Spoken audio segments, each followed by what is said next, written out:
Salut les amis, dans cette nouvelle vidéo sur la formation en Python, nous allons parler des boucles. Donc avant de commencer, je t'invite à t'abonner à la chaîne si ce n'est pas encore le cas. Active la cloche de notification pour ne pas manquer les prochaines vidéos qui sont publiées sur la chaîne, des vidéos intéressantes sur la programmation. Les boucles permettent de répéter un certain nombre de fois un groupe d'instructions de notre programme. Ce concept est vraiment très utile et primordial dans la programmation en Python, de telle sorte qu'il en est même impossible de voir un programme important sans les boucles. Nous allons ouvrir notre interpréteur Python et la première boucle que nous allons voir sera la boucle for. Ce sera la boucle while qui veut dire tant que. Oui, vous constatez, j'ai modifié le thème de mon interpréteur Python. Si vous voulez savoir comment modifier le thème, vous pouvez poser la question en commentaire parce que je peux pas me mettre à expliquer, c'est pas pour, ça concerne pas la vidéo. Alors, parlons de la boucle while. La boucle while, tout simplement.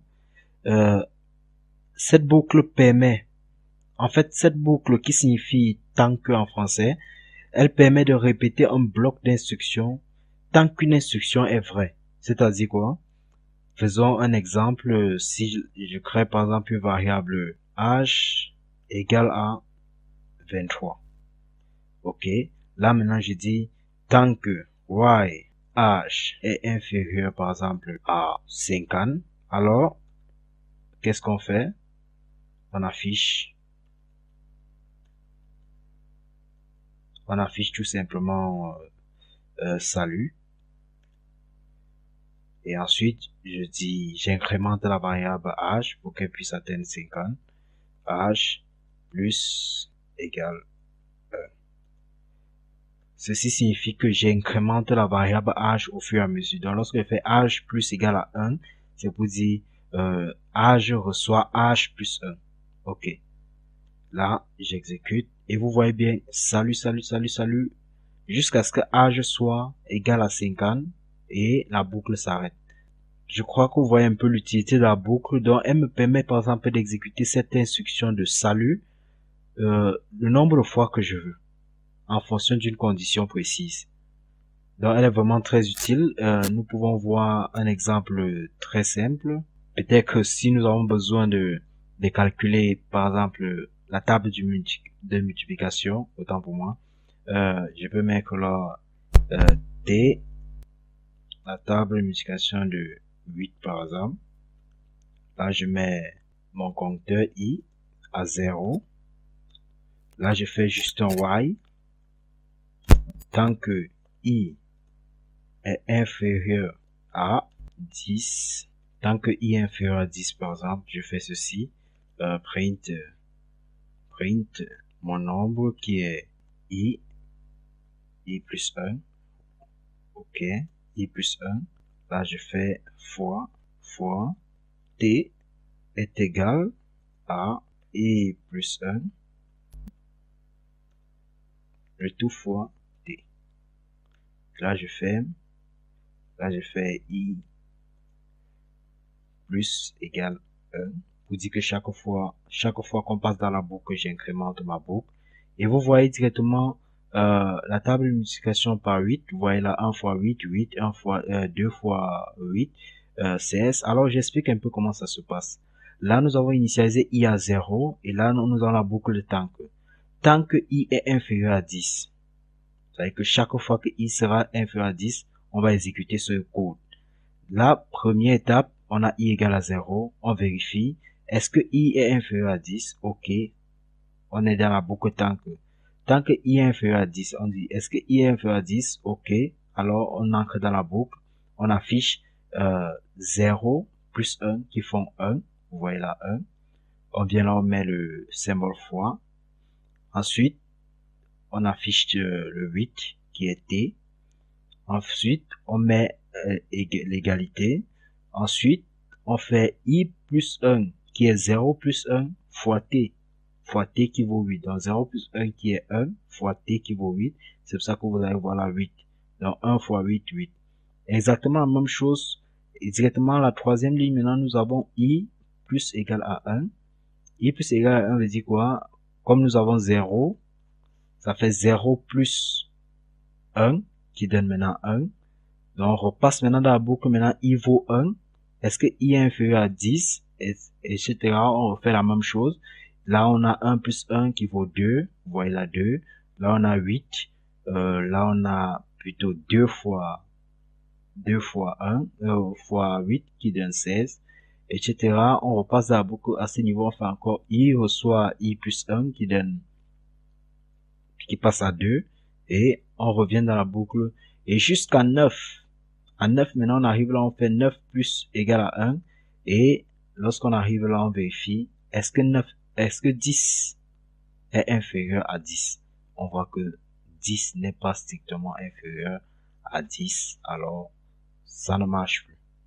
C'est vrai, d'autres me diront qu'il était possible d'écrire directement printf, de faire plusieurs prints en même temps, de faire plusieurs print pour afficher la première ligne, print pour afficher la deuxième, print pour... Mais vous voyez qu'à un niveau, c'est fatigant, même d'écrire tout ça, et c'est mieux d'utiliser des boucles. La prochaine boucle que nous allons voir, c'est la boucle for, la boucle for. L'instruction for travaille sur des séquences. Elle est en fait spécialisée dans le parcours des séquences de plusieurs données. Nous allons l'utiliser par exemple sur des chaînes de caractères. Sa syntaxe est simple. Nous avons là un for element in séquence. In séquence et 2 points. Voilà sa syntaxe très simple. Donc, for element in séquence. Sachez que la variable élément est créée par le for. Ce n'est donc pas à vous de créer cette variable. Elle prend successivement chacune des valeurs figurant dans la séquence. C'est pas encore très clair, je sais. Passons un peu à la pratique parce que je crois que c'est mieux en pratiquant. Là, si je veux faire un test, là, je peux faire ma chaîne. À ma chaîne, je donne juste un texte. Bonjour à la famille Jespro. Bonjour à la famille Jespro. Et là, je lance. Vous voyez, je vais faire un for pour parcourir cette séquence de chaînes. Alors, for élément in chaîne. Je fais un 2 points et j'affiche juste élément. Alt. Et là, je sors et vous voyez directement bonjour à la famille Jespro.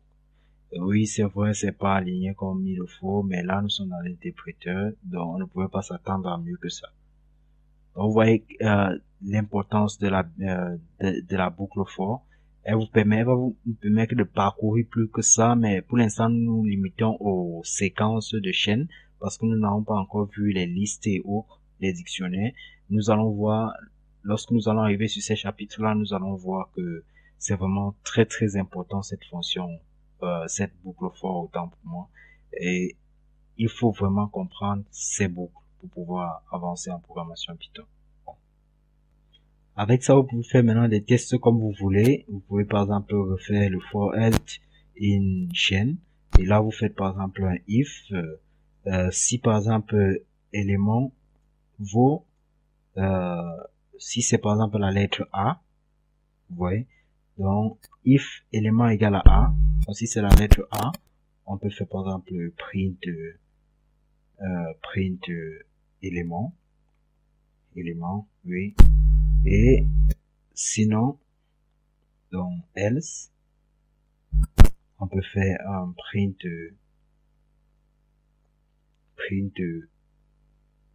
c'est bizarre.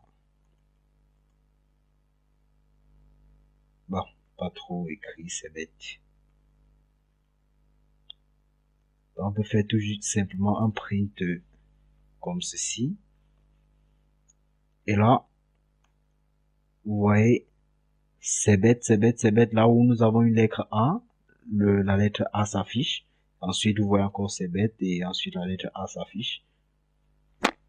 Sur tous les deux places où nous avons la lettre A s'est affichée. Alors, parlons un peu d'un terme nouveau, le mot break, break et continue. Alors, je vais prendre un exemple rapidement. Si par exemple A, bon, pas A, je peux faire aisément un Y, tant que 1, par exemple. Là, je dis A reçoit input. Je demande par exemple à l'utilisateur d'entrer un nombre différent de 2. Je lui demande d'entrer un nombre différent de 2. Et là, je reçois int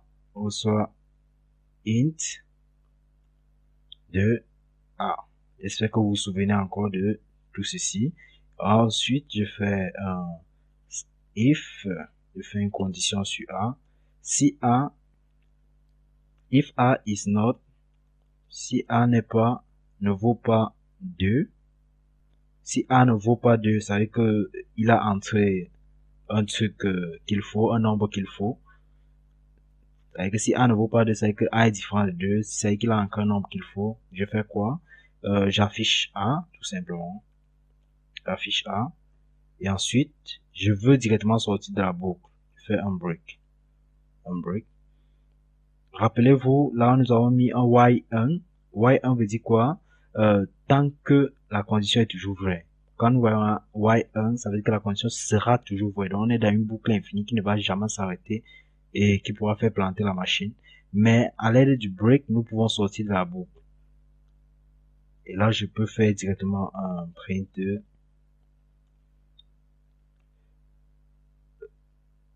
vous avez entré 2. Au cas où il a entré 2 et que la condition du if n'a pas été validée, je vais lui dire tout simplement vous avez entré tout simplement. Et là, quand j'exécute, vous voyez là, on demande 2. Si j'entre m'entête à entrer 2, je vais toujours caler dans la boucle parce que là, on va dire vous avez entré 2, avez entré un nombre différent de 2. Si je m'entête toujours, ça va tout caler dans la boucle jusqu'à infiniment caler dans la boucle. Mais si j'entre un nombre différent et hop là, on sort de la boucle et tout s'arrête. Pourquoi? À cause du break. Parce que là, j'ai fait un if. Si A ne vaut pas 2, alors on affiche A et on fait break. Break veut dire qu'on sort brusquement de la boucle. Donc vous comprenez maintenant le rôle du break. Et il y a aussi le rôle du continue. Continue veut plutôt dire, le continue veut plutôt dire qu'on revient à la boucle sans lire les instructions qui sont en dessous. Donc je reprends le même exemple. Autant pour moi, je vais reprendre le même exemple. Pour montrer continue, là j'ai fait un CTRL V, juste que je vais modifier ici. Ça veut dire que si je demande d'entrer un nombre différent de 2, là je reçois le nombre, je dis que si A vaut 2, alors si A vaut 2, on affiche rien là, on fait continue.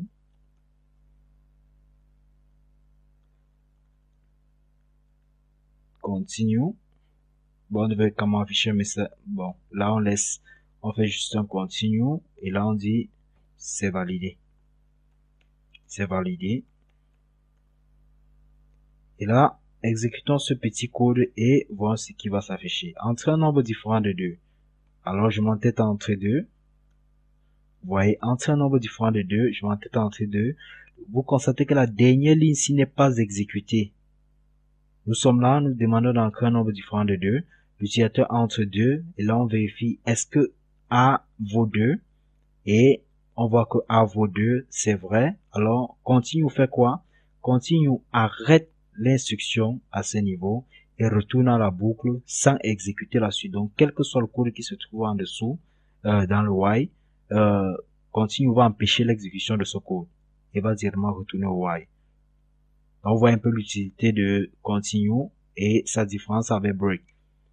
Donc là, maintenant, vous pouvez voir, tant que j'ancre 2, l'autre ligne ne sera pas exécutée. Mais si j'ancre un nombre différent de 2, 3 par exemple, vous voyez, c'est validé et c'est tout.